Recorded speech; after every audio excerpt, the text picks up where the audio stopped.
Assalamualaikum warahmatullahi wabarakatuh. Innal hamdalillah nahmaduhu wa nasta'inuhu wa nastaghfiruh wa na'udzu billahi min shururi anfusina wa min sayyiati a'malina. Man yahdihillahu fala mudilla lahu wa man yudlil fala hadiya lahu. Asyhadu an la ilaha illallah wahdahu la syarika lahu wa asyhadu anna Muhammadan 'abduhu wa rasuluh. Allahumma salli ala Muhammad wa ala ali Muhammad kama sallaita ala Ibrahim wa ala ali Ibrahim wa barik ala Muhammad wa ala ali Muhammad kama barakta ala Ibrahim wa ala ali Ibrahim fil alamin innaka Hamidum Majid. Amma ba'du. Qala al-muallif rahimahullah ta'ala wa an Anas radhiyallahu anhu 'anil nabiy sallallahu alaihi wasallam قال إن الله اختارني واختار لي أصحابي وأصهاري وسيأتي قوم يسبونهم ويبغضونهم فلا تجالسوهم ولا تشاربوهم ولا تآكلوهم ولا تناكحوهم. رواه البيهقي. Dari Anas radhiyallahu anhu, dari Nabi sallallahu alaihi wasallam dikatakan sesungguhnya Allah ikhtarani, telah memilih aku. Dalam ramai-ramai manusia ni Allah pilih Nabi kita Muhammad sallallahu alaihi wasallam. Wa ikhtara li ashabi wa ashari, dan Allah jugalah yang pilih di kalangan umat manusia ni yang menjadi sahabat-sahabat kepada Nabi. Tak? Wa ashari, dan Allah pilih juga di kalangan umat manusia ni yang menjadi anak menantu Nabi sallallahu alaihi wasallam. Ashar maknanya mertua dan menantu. Lalu wasayati qaum yasubbunahum, akan datang satu zaman ada satu kaum yasubbunahum yang akan mencaci maki mereka. Siapa ni? Caci sahabat, caci ashari ataupun anak menantu. Wa yubghidunahum, dan membenci mereka. Dia dia memaki ataupun mencela, dan juga dia membenci di kalangan sahabat-sahabat Nabi dan juga di kalangan anak menantu Nabi. Fala tujalisuhum, maka Nabi kata kalau bertemu golongan ini maka jangan sekali-kali kamu duduk dengan mereka. Wala tusyaribuhum wala tuakiluhum, jangan memakan sekali, jangan meminum sekali dengan mereka. Wala tunakihuhum, jangan sekali-kali menikah dengan golongan ini. Agak-agak kita kenal ada golongan mana? Confirm Syiah, tak? Cuma hadis ni mengikut pandangan ulama, antaranya Imam Albani rahimahullah ta'ala, dia letak hadis ni dhaif. Hadis ni dhaif. Walaupun kita kata kita tak belaga angin, tak setuju dengan Syiah, perbuatan dia, dia maki sahabat, dia kutuk sahabat, tapi kita tak akan sandarkan dengan hadis ni. Nah, sebab hadis ni dinilai oleh para ulama dhaif, walaupun macam waqi', macam sesuai tak dengan apa yang berlaku pada zaman ini. Dan memang terbukti di kalangan golongan Syiah ni mereka membenci sahabat Nabi. Sebahagian besar sahabat Nabi dia benci, dan mereka juga membenci isteri-isteri Nabi, termasuk menantu-menantu, mertua-mertua Nabi, kecuali beberapa orang. Ali yang dia tak benci. Hal lain dia benci mereka. Omar dia benci. Sedangkan Omar ni siapa? Omar siapa dengan Nabi? Selain dia sahabat, dia mertua Nabi, Omar. Tak, Nabi menikah dengan Hafsah, Hafsah binti Omar. Abu Bakar siapa dia? Selain dia sahabat Nabi, selain dia antara orang yang awal memeluk Islam, dia juga mertua Nabi. Tak, Nabi menikah dengan Aisyah binti Abi Bakar. Tiba-tiba Syiah benci. Bukan benci biasa-biasa, benci siapa tak melaknat di kalangan mereka ni. Laknat pula mana? Kadang-kadang mereka melaknat dalam solat mereka dan sembahyang mereka. Kita boleh bayang? Tak usah sahabat kita benci orang lain, kita benci ke UMNO ke? Mana sabar dak kita nak doa, dalam doa kunut kita kata Allahumma la'an UMNO, macam tu. Mana sabar dak? Tak siapa tahap tu. Tiba-tiba orang yang dilaknat ni sahabat Nabi. Bayangkan. Tak, dan benda ni berlaku kita kata. Tapi hadis ni dinilai oleh para ulama sebagai dhaif. Sahabat-sahabat Rasulullah sallallahu alaihi wasallam telah beroleh kelebihan yang tidak mungkin diperolehi orang-orang lain. Ini kita tak boleh nafi. Tak, sahabat Nabi ni ada keistimewaan dia. Walaupun kita kata mereka ni tidak maksum, tidaklah kata tak terlepas daripada dosa. Tak, di kalangan para sahabat ada juga terlanjur melakukan dosa. Tetapi satu keistimewaan mereka ni, pertama mereka ada suhbah. Mereka sempat bersahabat dengan Nabi, belajar dengan Nabi sendiri. Tak, sahibu syariah kita kata, tuan orang yang bertanggungjawab membawa syariat, membawa wahyu ni. Sahabat pergi ngaji dengan dia, tak ada kelebihan kita kata. Tak mensabar. Tak. Kita ambil zaman kita ini, siapa kita kira Tok Guru besar yang kita anggap hebat zaman kita ini? Kita kata almarhum Tok Guru ni Aziz lah. Bayangkan orang-orang yang sempat belajar dengan dia, nadah dengan dia, duduk ngaji dengan dia, dok habis kitab ngaji dengan dia.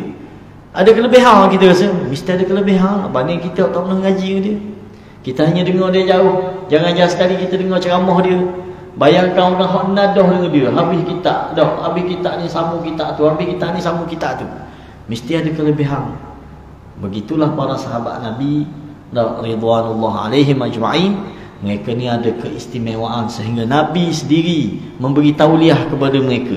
Antara tauliah yang Nabi beri kepada mereka, Nabi kata khairul qurun qarni. Nabi kata sebaik-baik generasi adalah generasi aku, yang sempat belajar dengan aku, iaitu sahabat. Sebaik-baik qurun. Dalam hadis yang lain Nabi sebut tauliah, kita kata ke sahabat ni, apa yang Nabi kata? Fa'alaikum bisunnati wa sunnati khulafa ar-rasyidin al-mahdiyyin min ba'di. Hendaklah mempegang teguh dengan sunnah ajaran aku dan juga sunnah amalan para sahabat selepas aku. Tak, ini tauliah daripada Nabi, ini keistimewaan kita kata. Pun begitu, mereka tidak terlepas daripada kesilapan. Hak ni kita akan sebut gitu. Sahabat, baik tabi'in, baik ulama-ulama salaf, baik imam-imam mazhab, mereka tidak terlepas daripada kesilapan. Tapi kita sanjung mereka, kita letak mereka ni pada kedudukan yang selayaknya. Ya, kedudukan para sahabat ada kedudukan dia. Di kalangan sahabat pula ada pula kedudukan yang istimewa. Antaranya 10 orang yang dijamin syurga. Ni orang tak boleh nafi dah. 10 orang yang dijamin syurga. Antaranya muhajirin yang awal masuk Islam, dia ada keistimewaan khas untuk dia. Ansar yang membantu Nabi ada keistimewaan dia. Orang yang terlibat dalam perang Badar ada keistimewaan dia, 300 orang lebih. Tak. Orang yang terlibat dalam bai'ah syajarah Ridwan, tak, ataupun bai'ah Ridwan, ada kelebihan dia, lebih kurang 1000 orang lebih. Tak. Ini semua kedudukan-kedudukan yang mesti kita kena raikan. Tiba-tiba ada di kalangan umat manusia, umat Islam, yang mencaci maki sahabat tak tentu kalu, tak tahu apa kenapa yang dia nak marah sangat. Tak, bila cek-cek rupa-rupanya dia dah tersalah faham ataupun dapat maklumat yang salah tentang sahabat. Tapi dia maki, dia caci sahabat. Allah, tak selesai masalah dia ni, tak?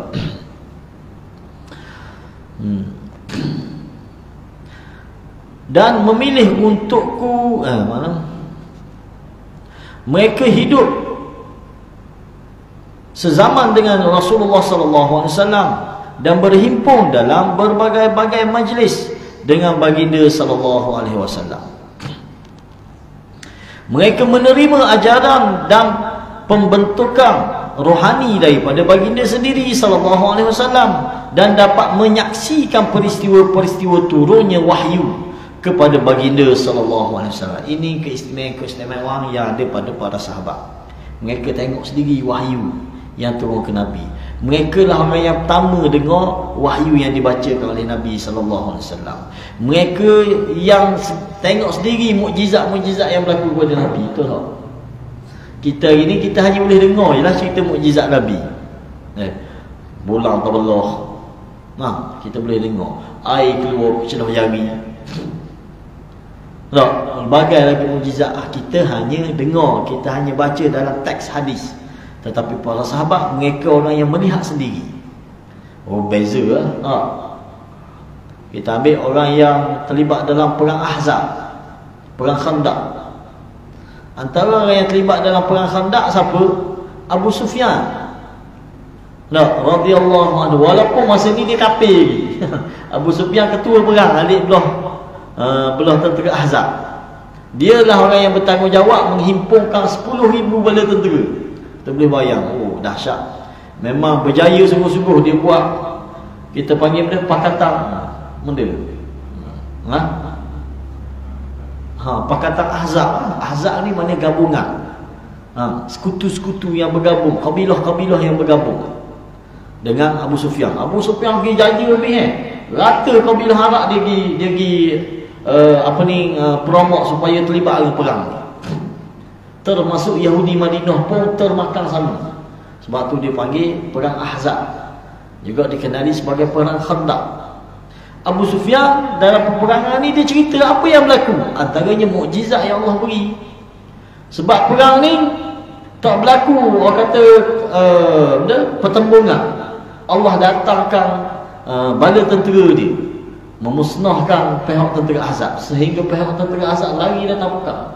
Abu Sufyan selepas memeluk Islam dia cerita bagaimana berlakunya di kalangan mereka jadi takut ke diri sendiri. Sebab Allah hantar bala tentera dalam bentuk angin yang dia putar habis, cabut habis kemah-kemah dia.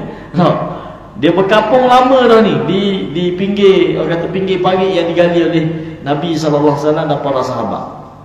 Dia kira nak serang kat mana-mana sebab bawa tentera ramai dah. Mana kalau berlaku perang hari tu, agak-agak Madinah tinggal dia. Padang jarak, padang terkukuh kita panggil tak. Rata habis. Sebab tentera hak Abu Sufyan bawa ni lebih ramai daripada penduduk Madinah. Kita boleh bayang. Dia sampai-sampai di Madinah, tiba-tiba pelik dia tengok parit. Nabi gali parit sehingga dia tak boleh lompat.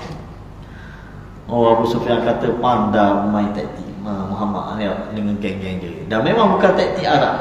Ni taktik dari Parsi yang dicadangkan oleh Salman Al-Farisi. Tapi lepas dah dia duduk 2-3 hari ni gua dia tak boleh masuk ni, Abu Sufyan timbul akal, dia atau wakil pergi minta laluan dengan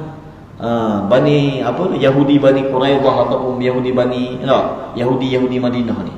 Pergi beri beri orang kata semangat kepada Yahudi ni, mari bergabung dengan kita. Kita boleh menang, confirm boleh menang ni. Yahudi pun tak cakap banyak, bergabung dengan Abu Sufyan, dengan tentera Ahzab. Lalu dia buka laluan sebab ke belakang boleh masuk. Masa kecil dulu kita duk faham gali parit ni keliling Madinah. Bukan sebenarnya dia gali parit ni antara 2 tanah hitam. Laluan nak masuk Madinah ni, sebelah kiri dan kanan Madinah ni ada kawasan dia panggil kawasan asalnya daripada gunung berapi. Jadi kawasan ni memang tak boleh lalu dengan kuda, dia style macam tanah terbakar kan, kawasan hitam. Tanah terbakar, binatang pun dah hidup, tumbuhan pun dah hidup kawasan ni, 2 tanah hitam ni. Jadi Nabi dengan sahabat gali sampai situ lah. Kawasan ni kuda dia dah nak masuk. Maka mana jadi sebagai benteng kepada Madinah, tak boleh masuk. Tapi kat belakang tu boleh masuk. Cuma kat belakang tu ada Yahudi, penempatan Yahudi di pintu belakang. Dan Yahudi ni telah buat perjanjian dengan Nabi SAW. Mula-mula Nabi hijrah ke Madinah, Nabi panggil belaka hak dia di Madinah ni supaya buat ikat janji setia bersama, mempertahankan Madinah. Termasuk Yahudi ni mereka pun sign kontrak sama untuk sepakat untuk bantu Madinah jika ada serangan, ada benda. Tiba-tiba Yahudi mungkiri janji dan dia pakat dengan Abu Sufyan. Ini berlaku. Bila gitu, esok kan nak pergi serang, nak masuk ke belakang. Dan para sahabat semua orang kata kenaling belaka dah. Dan sebab kalau masuk tentera Abu Sufyan ni memang hancur lebur. Puak-puak munafikin lama dah, start awal lah, lagi balik awal lagi. Puak-puak musyrikin, puak-puak munafikin. Lalu pada malam tu lah Allah hantar bala tentera Allah yang berbentuk angin, dak pucah habis tentera Abu Sufyan sampai mereka lari datang perang, tinggal habis segala kelengkapan perang, senjata, kuda, lemdak, unta apa tinggal habis, balik bodoh gitu. Menyebabkan tentera Islam dapat ghanimah yang besar daripada peperangan Ahzab. Walaupun perang tak berlaku, hanya pertumpahan darah beberapa orang sahaja yang sempat lompat pagi yang digali oleh Nabi sallallahu alaihi wasallam. Nah, ayat ini mukjizat yang dilihat dan diceritakan kepada kita. Abu Sufyan antara orang yang menceritakan. Dia kata aku sendiri ada masa tu. Dan aku ketua perang masa tu. Dan aku tengok apa yang berlaku. Aku tengok apa yang berlaku, bagaimana Allah menghantar bala tentera dia. Ini sahabat. Ini kedudukan mereka yang mesti kita agungkan, kita muliakan. Kalau kita kutuk sahabat, maknanya kita kutuk siapa? Kita kutuk Nabi. Itu automatik. Bila kita maki, kita kata dak pakar ni, Abu Akam dak pakar. Lah Abu Akam ni kawan siapa ni? Faham? Puak Syiah dia tak sedar benda tu. Dia kutuk orang ni, dia kutuk ni. Hatta isteri-isteri Nabi pun dia kutuk. Dia laknat isteri-isteri Nabi. Lah mu laknat siapa ni? Seolah-olah mu melaknat suami dia. Jadi ini kedudukan sahabat yang mesti kita sehingga jika ada berlaku perselisihan di kalangan mereka, kita tak payah cakap. Contoh berlaku peperangan Siffin antara Sayyidina Ali dan juga Muawiyah. Berlaku peperangan Jamal antara Sayyidina Ali dengan Aisyah radhiyallahu anha. Kita akhir ni kita dah boleh sembang, betul Ali, Aisyah salah dah. Tak boleh buat cakap lagi sebab kita dah tahu apa situasi yang berlaku. Maka kita hanya berdiam dan kita sebut, bila sebut Aisyah radhiyallahu anha, ini kaedah. Sebut Ali radhiyallahu anhu, semoga Allah meridai mereka. Ini doa yang Allah sendiri sebut kepada mereka, para sahabat. Kita sebagai umat sebut, bila sebut nama-nama sahabat, kita sebut doa ini sebagai beradab kita dengan para sahabat.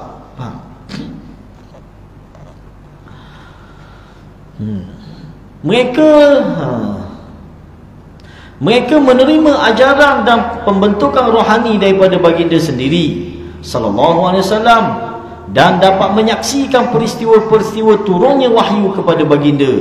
Bahkan ada di antaranya yang bertugas menulis wahyu. Ada di kalangan sahabat yang Nabi lantik sebagai penulis wahyu. Antaranya Ali bin Abi Talib, antaranya Muawiyah. Ini penulis wahyu.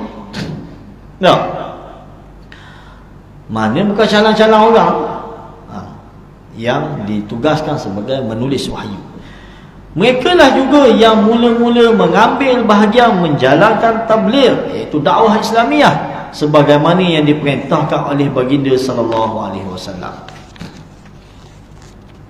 Berkenaan dengan kelebihan-kelebihan sahabat-sahabat yang demikian mulianya, baginda sallallahu alaihi wasallam bersabda, maksudnya sekiranya kamu belanjakan pada jalan Allah emas sebesar bukit Uhud sekalipun, kamu tidak dapat mencapai nilai yang secupak atau setengah cupak yang dibelanjakan oleh sahabat-sahabatku.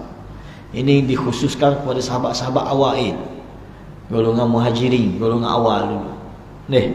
Nak banding ataupun golongan sebelum Fathul Makkah, mereka lebih diberi keistimewaan kedudukan nak dibanding sahabat-sahabat yang masuk Islam selepas Fathul Makkah.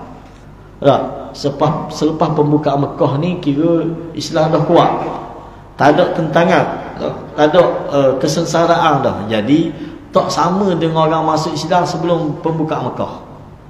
Lalu Nabi sebut hadis ni. Nabi kata, sekiranya mu hari ni mu belanjakan sebukit Uhud emas untuk Islam, ikhlas ni, memang ikhlas sungguh kerana Allah. Nabi kata tak sama dengan nilai yang sahabat-sahabat aku hak beri secupak ataupun setengah cupak emas sahaja. Besar hak dia lagi. Berapa? Sebab tu zaman susah. Zaman Islam ditindas di Mekah. Faham? Masa ni segala sedekah, segala infak cukup besar di sisi Allah. Siapa pergi kat Nabi bandingkan antara emas sebesar bukit Uhud. Raja tengok tak bukit Uhud ni besar ni? Besar weh bukit Uhud ni. Dengan bukit besar kita, bukit besar Terengganu tu besar dia lagi. Tak? Orang kita jemaah pergi umrah, pergi haji ni kadang-kadang dia semibur. Kadang-kadang mutawih pun nyesalah juga sebut. Dia kata bukit depan kan, kalau kita pergi kat kawasan Uhud tu, dia ada masjid dia kan. Tepi masjid alik kiri dah. Tepi masjid alik kiri ada bukit kecil. Tu bukan. Itu dia panggil Bukit Ramah. Bukit tempat pasukan pemanah Nabi letak. Tu rendah je bukit tu. Belakang masjid tu kita tengok. Besar mana Bukit Uhud. Tu Bukit Uhud tu. Itu Bukit Uhud. Sebesar tu Nabi bandingkan nak perbelanjaan sedekah yang diberi tak senilai dengan apa yang dibelanjakan oleh para sahabat sebelum sebelum hijrah ataupun sebelum pembukaan Mekah. Allah Subhanahu Wa Taala memilih Nabi Muhammad sallallahu alaihi wasallam untuk membawa dan menyampaikan agama Islam kepada umat manusia seluruhnya. Ini pilihan Allah seluruhnya. Dan hadis ini Baginda sallallahu alaihi wasallam menyatakan bahawa pemilihan yang tersebut tidak terhad kepada baginda sallallahu alaihi wasallam sahaja, bahkan meliputi sahabat-sahabatku sebagai pembantu-pembantu yang bekerjasama dengan sepenuhnya untuk melaksanakan tujuan yang mulia itu. Betul? Nabi pun Allah pilih, sahabat-sahabat yang sekeliling Nabi ni pun pilihan Allah. Pilihan Allah. Abu Bakar baik, Umar baik, ini semua adalah pilihan Allah. Begitu juga menantu mertua Nabi, semua adalah pilihan Allah Subhanahu Wa Taala.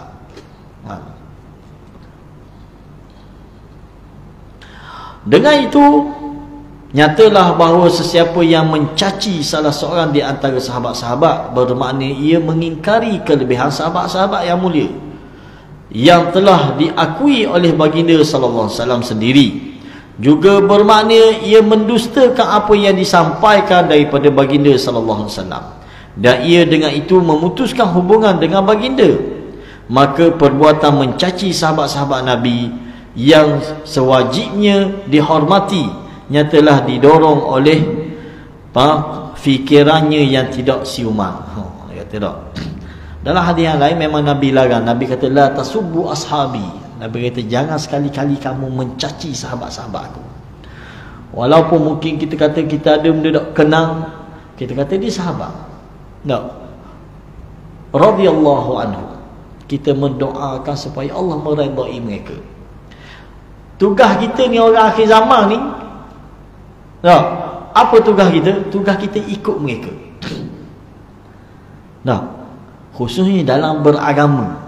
Dalam kita nak faham agama ni, orang yang terbaik sekali kita boleh ikut, kita boleh buat contoh selepas daripada Nabi SAW, sahabat. Sebab mereka adalah orang yang paling faham tentang agama. Mereka lah orang yang mula-mula ngaji ilmu agama ni dengan Nabi. Tak? Sebab tu dalam pengajian ilmu hadis, bila di peringkat sahabat ni kita tak takwil dah. Dah kata sahabat ni Abu Hurairah ya, Abu Hurairah kita tak boleh pakai riwayat dia dah. Tak ada istilah gitu. Hatta sekalipun kita tak kenal nama dia perawi. Orang kata qala sahabi.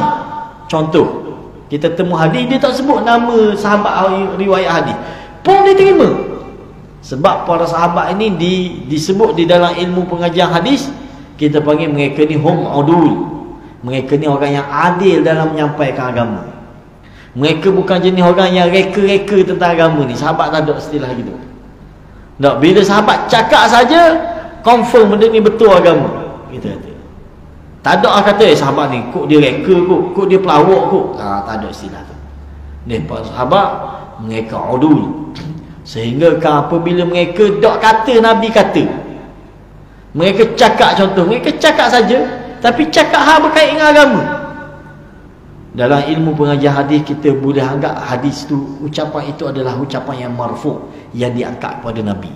Terutama apabila sahabat cakap tentang akhirat, tentang syurga, tentang neraka, dia tak kata Nabi kata. Tak, contoh kita baca kitab, dengar-dengar Abu Bakar kata syurga ni begini-begini nikmat dia. Adakah kata-kata dia ataupun kata-kata Nabi? Dalam ilmu hadis kita kata itu termasuk dalam hadis yang dikenali sebagai hadis marfu', hadis yang diangkat hukum dia kepada Nabi SAW. Sebab apa? Sebab para sahabat dia tak reti bab syurga neraka ni. Dia dapat maklumat mana tentang syurga, tentang neraka? Melainkan maklumat tu datang daripada baginda Nabi SAW. Ni standard para sahabat. Bawah sikit je para sahabat, orang nilai selalu. Mari tabi'in anak murid sahabat, cek dulu dia ni, mana dia ni, pelawak tak pelawak? Boleh ditohmah lalu, walaupun dia ulama besar. Tak?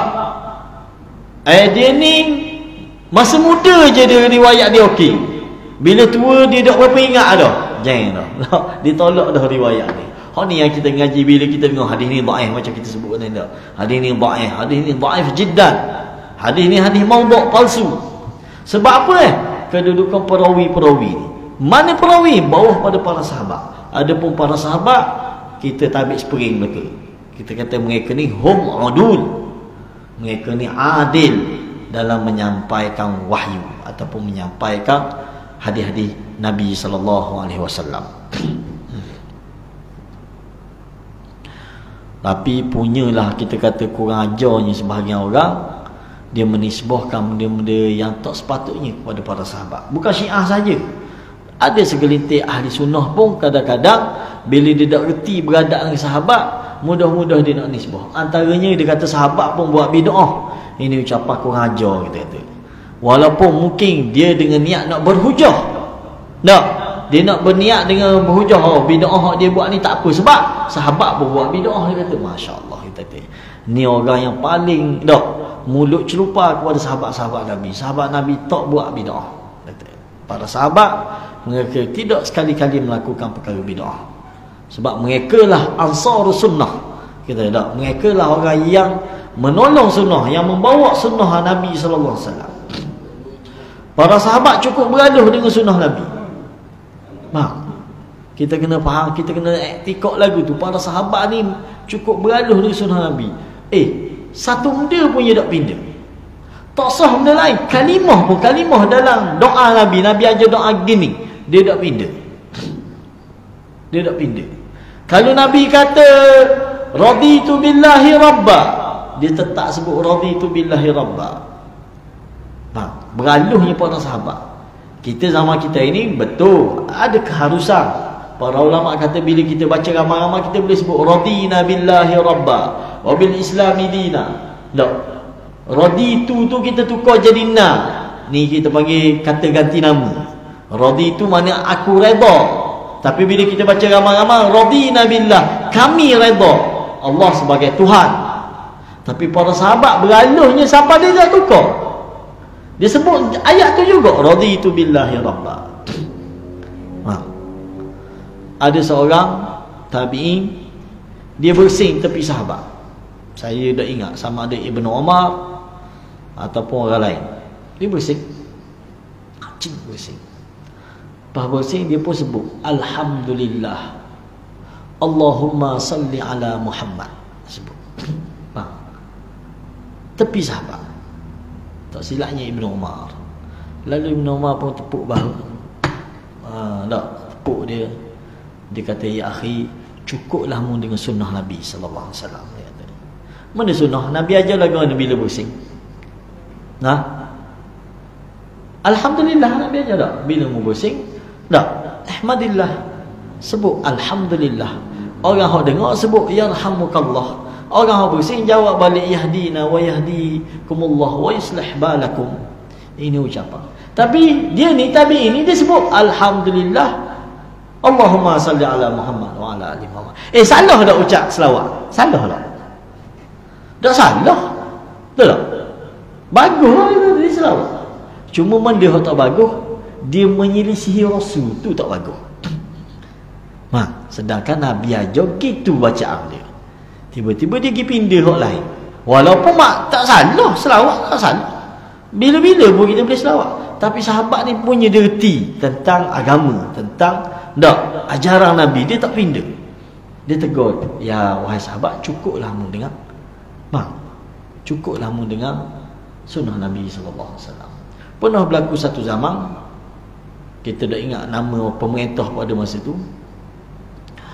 Dulu Selepas pada wafatnya baginda Nabi, para sahabat dan penerus selepas pada itu, pemimpin, mereka lah yang jadi imam, mereka lah yang baca khutbah. Baik khutbah raya, baik khutbah Jumaat. Tiba-tiba satu zaman tu, yang mana sahabat masih ada masa tu. Ada lagi beberapa orang sahabat. Tiba-tiba pemimpin ni tak disukai oleh rakyat. Rakyat tak beri ke dia. Bila mari sembahyang raya, kalau sembahyang Jumaat, khutbah dulu, baru sembahyang kan?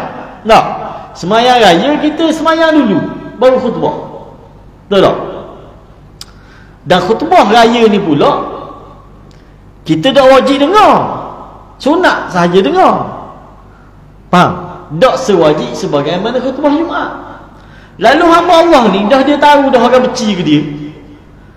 Dia kata kalau aku semayang dulu khutbah ke dia, tinggal dua orang mari dengar khutbah aku pakat lari dah orang benci ke dia. Pemimpin yang tidak disukai.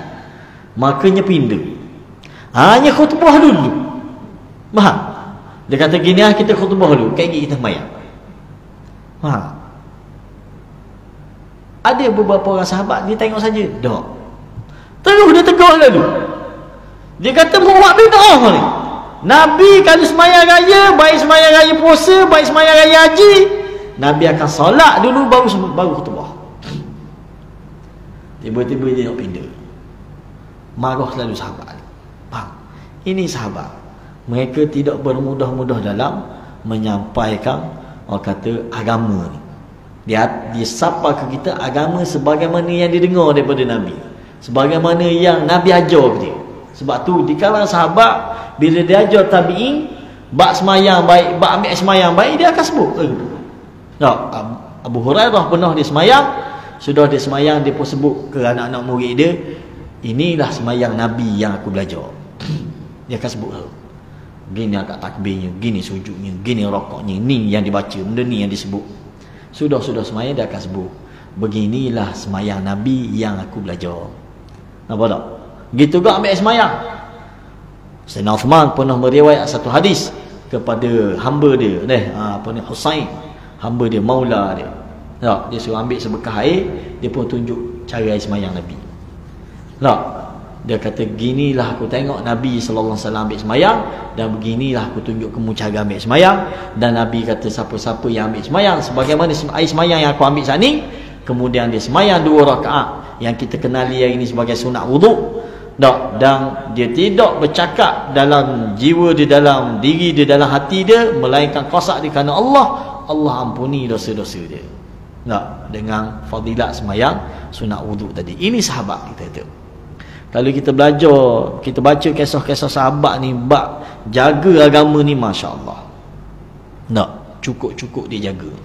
Abu Bakar Siddiq radhiyallahu anhu, dia sempat mengetah sebab sempat jadi khalifah hanya tak sampai 2 tahun. Tak sampai 2 tahun saja.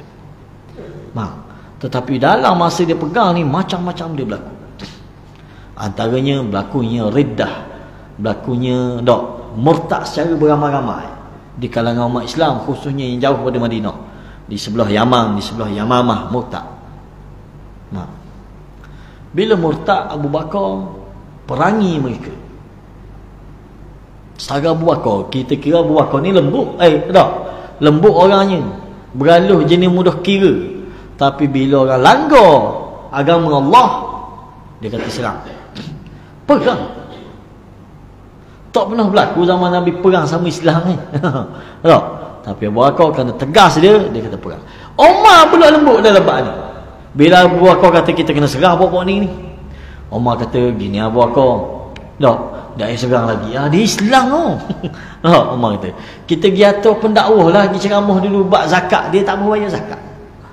Sebagai orang Islam yang ada di sebelah mana, belah Hadramaut ke belah mana lah, tak mau bayar zakat. Lepas wafatnya Nabi, dia atas wakil dia ngadak Abu Bakar, wahai Abu Bakar, kita ni Islam, semayang kita semayang, puasa kita puasa, pergi haji kita pergi haji, zakat Saudi, zakat kita tak bayar. Faham? Abu Bakar tak berkompromi bab ni. Umar, masa tu Umar punya cadangan, wahai Abu Bakar, apa kata kita pergi atas penceramah, pergi atas doa, pergi atas ustaz-ustaz pergi ngajar dia bab kelebihan zakat, kewajipan zakat, hukum akan zakat, Moga-moga dia balik mula. Aku kata dah, aku tak akan biarkan. Walaupun kalau orang tu tak bayar seutas tadi sekalipun zakat dia tak mau bayar, aku akan perangi dia. Abu Bakar kata. Lalu Umar bila dengar gitu, lalu bila berlaku peperangan, Umar kata, sesungguhnya Allah telah buka pintu hati Abu Bakar memahami agama ni lebih baik pada aku. Sebab dia kita kata, Umar kata gitu, sebab andai katalah Abu Bakar berkompromi dalam bab ni, mula-mula sekumpulan kata tak mau bayar zakat, Abu Bakar kata tak apa, beres, kita ajar. Mari pula esok, kita tak mau bayar zakat, kita bayar. Mana kamu? Hancur dak agama ni. Hancur lebur agama ni, orang ni gini, orang ni gini, orang ni gini. Lalu Abu Bakar kerak putus lalu. Kamu tak mau bayar zakat, perang. Lepas pada tu semua pakat gerung bakar, tunduk kepada agama ni dengan ketaatan yang penuh. Nampak tak? Duduk sekejap lepas pada berlaku perang Riddah ni, ramai di kalangan sahabat yang ngapal Quran mati syahid dalam perang. Maka berlaku pula ketakutan di kalangan para sahabat, takut habis orang ngapal Quran. Tak ada orang yang ingat Quran. Lalu dicadangkan kepada Abu Bakar supaya bukukan Quran, supaya dihimpunkan Quran ni, tulis balik. Sebab ditakuti habis dah orang ngapal Quran mati syahid. Faham? Tak habis, tak lengkap Quran 30 juzuk. Antara yang mencadang Umar bin Khattab. Cadang apa kata kalau kita himpunkan Quran, wahai Abu Bakar? Agak-agak Abu Bakar terima tak? Tak terima perkara awal. Abu Bakar kata, macam mana aku nak buat benda Nabi tak buat? Tu alasan utama dia. Dia kata zaman Nabi tak pernah pun nak himpun Quran. Nabi suruh tulis je, wahyu turun sikit, hang ni tulis sikit, hang ni tulis sikit. Tiba-tiba nak himpun, aku tak boleh buat, dia kata. Sebab Nabi tak buat benda ni. Ni tegasnya Abu Bakar. Sehinggalah di penghujung khilafah dia, barulah orang beri kefahaman yang jelas pada dia, baru dia terima. Menunjukkan benda ni bukan termasuk dalam bid'ah. Tak. Bukan termasuk dalam benda yang direka-reka. Sebab berpandukan hadis Nabi tadi tak, fa'alaikum bisunnati wa sunnati khulafa'ar rasyidin al-mahdiyyin min ba'di. Ini sahabat yang mesti kita sanjung dan kita kena belajar. Ada kitab-kitab yang menceritakan tentang hayatus sahabah. Kita ni di samping kita ngaji bab akidah, kita ngaji bab fiqh, kita ngaji benda penting belaka ni. Walaupun atas tiket kita orang awam, saya orang awam je ustaz. Dah orang awam pun kita kena faham agama. Sebab kalau kita bodoh agama ni, bodoh orang lah, orang tipu. Atas darat orang tipu kita. Kalau kita jahil tentang agama ni, hatta bab dunia pun kalau kita jahil bab dunia, kita dah reti bab telefon, nak beli telefon, berapa dah orang kita beli telefon ni. Dah bab agama lagi lah. Kalau kita jahil tentang agama kita ni, orang akan mempermainkan agama tanpa kita sedar. Sehari dua ni ada isu telur. Aja dengar ada isu telur. Orang awak cakap telur mana lebih suci, telur itik ke telur ayam? Antara telur itik dengan telur ayam, mana lebih suci? Buat deng, telur itik ke telur ayam lebih suci? Sebab tu dia cakap bab fiqh tu, telur itik ke telur ayam lebih suci? Dia kata telur itik lebih suci. Sebab apa? Alasan dia kata sebab itik mandi wajib, dia kata. Itik lepas telur dia pergi berenang, mandi wajib lah. Ayam tak, ayam lepas telur dia bodoh gitu je. Buat kita boleh buat cakap kata. Dan orang percaya. Ya ustaz lah lagi makan roti canai tak ambuh telur ayam, kita nak telur itik sebab telur itik lebih suci. Sebab itik mandi wajib lepas telur. Dah kejeng gitu. Ni sebab kita jahil bab agama, bab bodoh gitu orang. Tak? Jangan. Mesti kita reti. Antara benda yang boleh memahamkan kita kepada agama ni, selain kita ngaji bab akidah, selain kita ngaji tafsir Quran, ngaji hadis, antaranya ulama kata kena ngaji juga sirah sahabat. Kena kenal sahabat Nabi. Apa? Benda kaitan dengan agama sahabat Nabi, kaitan cukup kuat. Sebab mereka ni orang yang lebih faham agama kita. Tak? berlaku peristiwa-peristiwa kepada mereka ni yang menyebabkan keluar hukum. Nampak tak? Oleh kerana tu kita kena tahu mana siapa Abu Bakar ni, mana kedudukan dia, benda tak ayat-ayat yang turun khas untuk dia. Dengan cara tu kita boleh faham agama ni dengan lebih lengkap. Ini pesan untuk guru kita lah, Maulana Abdul Hadi, pesan antara benda penting kita sebagai umat Islam ni kena kenal sahabat Nabi. Nak kenal ke mana? Baca sirah dia, baca manaqib dia. Tak, sejarah-sejarah mereka. Para ulama ada himpunkan kitab-kitab berkaitan dengan mereka ni. Tak, antaranya Hayatus Sahabah, antaranya Asadul Ghabah, tak, antaranya Suwarun min Hayatis Sahabah. Ini kitab-kitab yang boleh kita rujuk yang menceritakan perihal para sahabat Nabi. Bila kita kenal tuang, maka tak, istilah pepatah orang Melayu kata tak kenal maka tak cinta tak. Bila kita tahu kedudukan mereka ni begini, bagaimana mereka mempertahankan agama ni, masya-Allah. Tak, maka kita akan sanjung kedudukan mereka tak.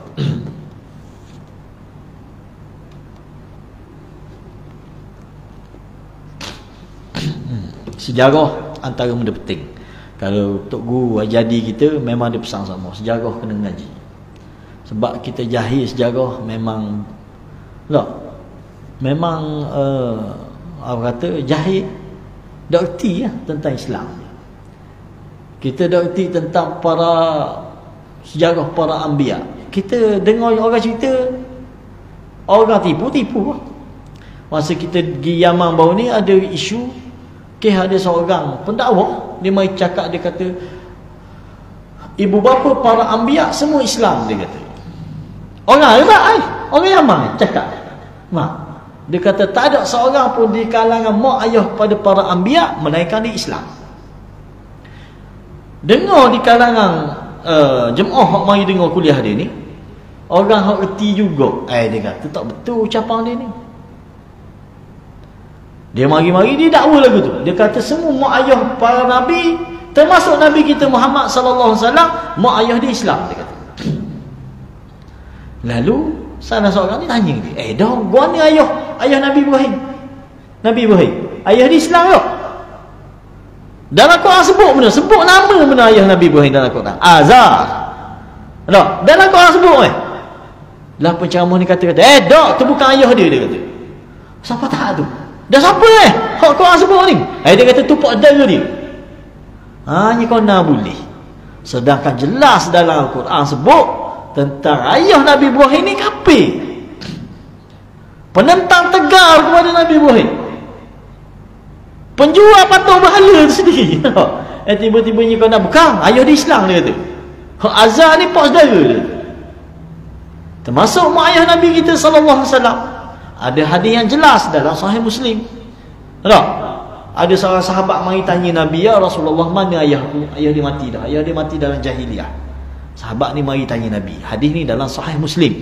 Sahih Muslim ni dengan Sahih Bukhari, dua kitab yang paling sahih selepas Al-Quranul Karim. Tak? Dalam hadis ni, sahabat ni mari tanya Nabi, ya Rasulullah, mana ayahku? Mana nak tahu ayah dia ni syurga ke neraka? Nabi kata huwa finnar. Nabi kata sebab dia mati dalam jahiliah. Huwa finnar. Bila Nabi kata gitu, dia dalam neraka. Nabi kata ayahmu dalam neraka. Sahabat ni sedih. Kita pun sedih tak kalau dengar lagu tu. Bila sedih dia pun balik, patah balik dalam keadaan sedih. Nabi panggil balik. Dalam hadis ni Nabi panggil balik, abi wa abuka finnar. Nabi kata ayah aku ayahmu sama je dalam neraka belaka. Nampak? Nabi nak mengembirakan sahabat sana.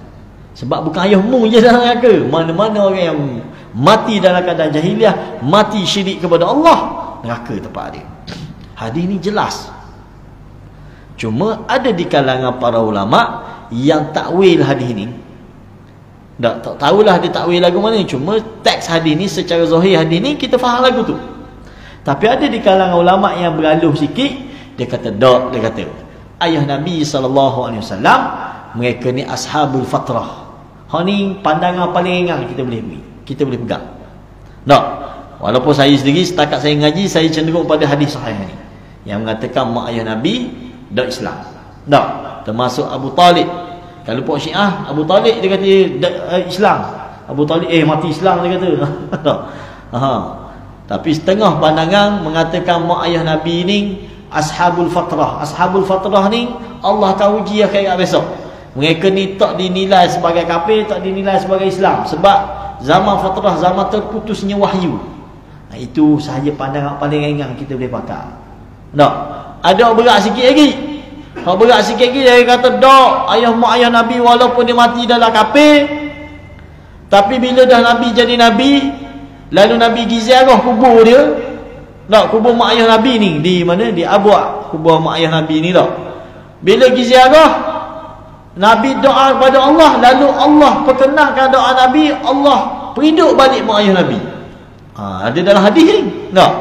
Dia periduk balik mak ayah Nabi, lepas tu masuk Islam dengan Nabi, lepas tu mati pula. Ni hadis ni disebut di dalam kitab At-Tadhkirah. Tak, karangan Imam As-Sayuti tak silap. Tak? Kitab Tadhkirah. Cuma ulama kata hadis ni palsu. Hadis ni hadis yang direka-reka tentang mak ayah Nabi ni mati, hidup semula, beriman dengan Nabi, lepas tu mati semula. Faham? Kita dengar pun kelolo, faham tak? Tak gitu. Jadi pandangan hak yang kita boleh pegang, salah satunya kata mak ayah Nabi ni telah mati dalam keadaan bukan Islam. Dan ada pandangan kata tak, mak ayah Nabi ni mereka adalah ashabul fatrah. Mereka duduk dalam kumpulan manusia yang terputus wahyu. Maka golongan ini Allah akan uji akhirat besok. Itu.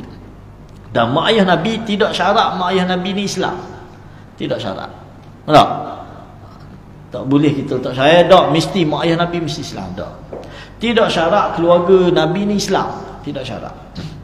Tidak syarat isteri ataupun pasangan para anbiya ni Islam. Kita tengok Nabi Nuh alaihissalam, isteri dia kafir. Tak? Kita tengok Nabi Lut alaihissalam, isteri dia kafir. Tak? Kita tak boleh main sentimen, tak kalah isteri dia kafir lah. Tuhan sendiri cerita dalam Quran ni. Tak? Mu jangan main sentimen, jangan main dak. Termasuk ayah Nabi. Nabi Ibrahim siapa dia? Abul Anbiya.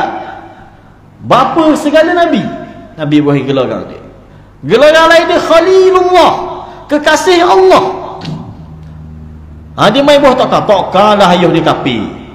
Lah dah Allah buat lagu tu. Takdir Allah untuk dia lagu tu. Dan Nabi Ibrahim dalam Quran kita boleh baca, dia minta benar dengan Tuhan, nak minta pengampunan untuk ayah dia. Pak ayah dia mati dah dalam keadaan kufur. Nabi Ibrahim berjanji untuk minta pengampunan kepada Allah untuk ayah dia. Lalu Allah tolak permohonan dia. Bapa? Sebab dia mati dalam keadaan syirik kepada Allah. Orang ni untuk mendapat syafaat para anbiya, mendapat doa para nabi ni, syarat utama dia mesti beriman kepada Allah, beriman kepada Nabi tu. Dia mesti tinggalkan segala bentuk amalan syirik dalam hidup dia. InsyaAllah dia akan dapat pengampunan, dia akan dapat syafaat para anbiya. Tapi kalau tak ada hal ni sebutir, modal ni sebutir, mu saudara Nabi ke, mu ayah Nabi ke, mu anak Nabi ke, mu keturunan Nabi ke, mu tak akan dapat syafaat kenabian ini. Ini prinsip, ini kaedah dia.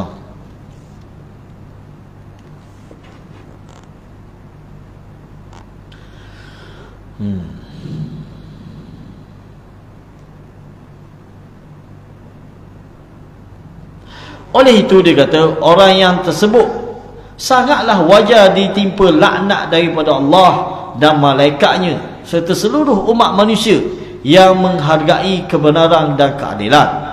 Caci terhadap mana-mana sahabat Rasulullah sallallahu alaihi wasallam adalah meliputi apa jua perkataannya yang menyentuh sifat peribadi, aliran fahaman mazhabnya dan fahaman siasahnya, kerana segala perkara yang tersebut dilakukan oleh sahabat Nabi sallallahu alaihi wasallam yang mulia itu dengan penuh tanggungjawab dan dengan pertimbangan akal yang sihat serta iman yang kuat, meskipun berlainan antara seorang sahabat dengan yang lain atau di antara satu pihak dengan yang lain.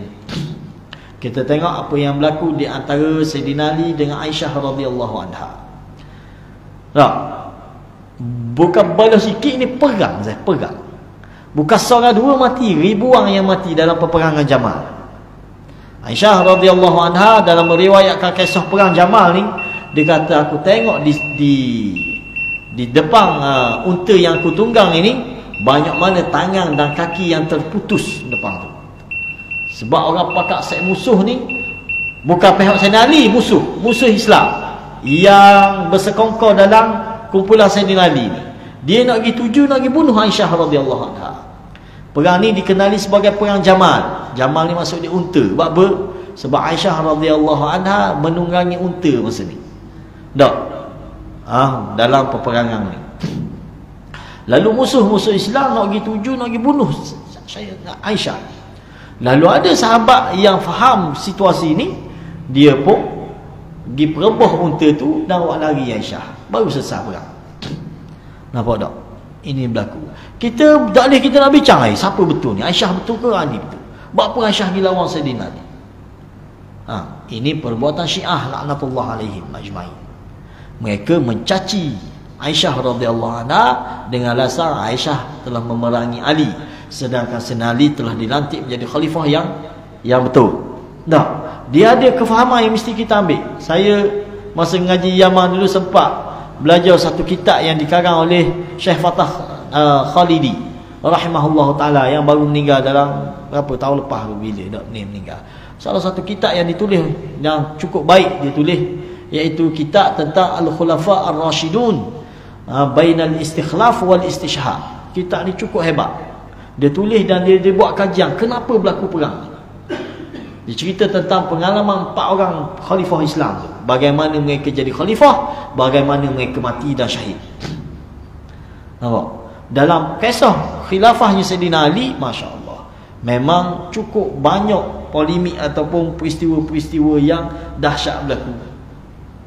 Antara benda besarnya perang Jamal dengan perang Siffin. Selang tak setahun ke tak sampai setahun selang berlaku perang ni, dan peperangan ni berlaku kematian ribuan orang mati. Bukan seorang dua, bukan 100 orang, ribuan yang mati. Kita boleh bayang. Kenapa tak? Adakah kita nak tahmah Sayyidina Ali telah orang kata rakus dalam menjadi khalifah? Tak boleh kita cakap gitu. Sayyidina Ali bertindak selayaknya. Tak. Dah berapa ni Muawiyah lawan habis teh.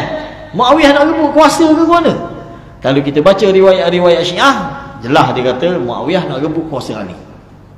Sedangkan tak begitu. Muawiyah bapa dia tak menerima khilafahnya Ali, bukan dia tak terima. Dia letak syarat untuk bai'ah Sayyidina Ali sebagai khalifah. Mana syarat dia? Syarat dia mudah dia. Dia kata, wahai Ali, sebelum nak terima bai'ah kami. Tak, Muawiyah masa tu dia jadi gubernur Syam. Sebelum nak terima bai'ah kami ni, kami tuntut supaya tebus balik darah Uthman bin Affan. Kan Sayyidina Ali naik jadi khalifah selepas wafatnya Sayyidina Uthman. Sayyidina Uthman dibunuh oleh pokok, orang kata pokok Abdullah bin Sabah ni. Tak, pokok Khawarij ni. Jadi Sayyidina Muawiyah dia minta tu. Dia kata laksanakan hukum qisas kepada mereka yang terlibat dalam pembunuhan Ali, pembunuhan Uthman. Dan mereka-mereka yang terlibat dalam pembunuhan Uthman ni ada di kalangan pengikut Sayyidina Ali masa tu. Nampak? Dia kata jatuhkan hukuman hudud dulu ataupun hukuman qisas kepada mereka yang membunuh Sayyidina Uthman, maka kami akan bai'ahmu sebagai khalifah. Ini peristiwa berlaku. Pas kita tanya pula, dah berapa Sayyidina Ali tak bunuh buat ni? Berapa Sayyidina Ali tak jatuh hukuman kat atas buat ni? Berapa? Adakah Sayyidina Ali menyokong juga geng-geng ni? Tak, tidak. Sayyidina Ali ada alasan dia. Berapa dia tak jatuh hukuman? Antaranya yang disebut dalam kitab tu, dia kata masa ni Sayyidina Ali tak ada kekuatan. Walaupun Sayyidina Ali dilantik jadi khalifah, tetapi seolah-olah jadi macam boneka sahaja. Mereka menguasai Sayyidina Ali di Madinah. Pokok-pokok yang menentang Uthman, menjatuhkan Sayyidina Uthman ni, mereka secara paksa suruh Sayyidina Ali naik. Faham tak? Macam mana nak jatuh hukuman? Tak. Itu alasan Sayyidina Ali. Maknanya Sayyidina Ali nak supaya ada kekuatan dulu, mari bergabung dulu. Dia minta Muawiyah bergabung, para sahabat dia bergabung. Tetapi para sahabat ada yang membenci situasi berlaku tu, dia lari daripada Madinah. Antaranya Aisyah radhiyallahu anha. Aisyah selepas berlaku pembunuhan Uthman, Aisyah teruk sangat benda berlaku, dia pun minta izin untuk keluar daripada Madinah. Dia pergi ke Mekah dulu. Lepas pergi ke Mekah, ada sahabat-sahabat yang ajak bergabung di mana, di Kufah ataupun di Basrah. Lalu dia pun bergabung di kisah ini. Itu berlaku peperangan. Kalau kita baca, ya Allah, dah cukup menyedihkan benda yang berlaku, dan dia bukan benda yang dikehendaki oleh para sahabat. Situasi yang menyebabkan berlaku. Dan perang sebenarnya Sayyidina Ali bukan nak perang pun. Sayyidina Ali hanya nak menundukkan pengikut-pengikut Muawiyah mula-mula. Tapi ada orang yang belakang tabir yang menyebabkan tercetusnya perang. Nah, mula-mula ada dah sulh. Ada perbincangan damai di antara pihak Sayyidina Ali dengan pihak Muawiyah. Bukan nak perang. Nah, kalau kita baca sejarah, ada mana mainan di belakang, tak? Ada pihak ketiga yang mengambil kesempatan, lalu berlaku perang, dan berlakunya apa yang berlaku, tak? Itu benda.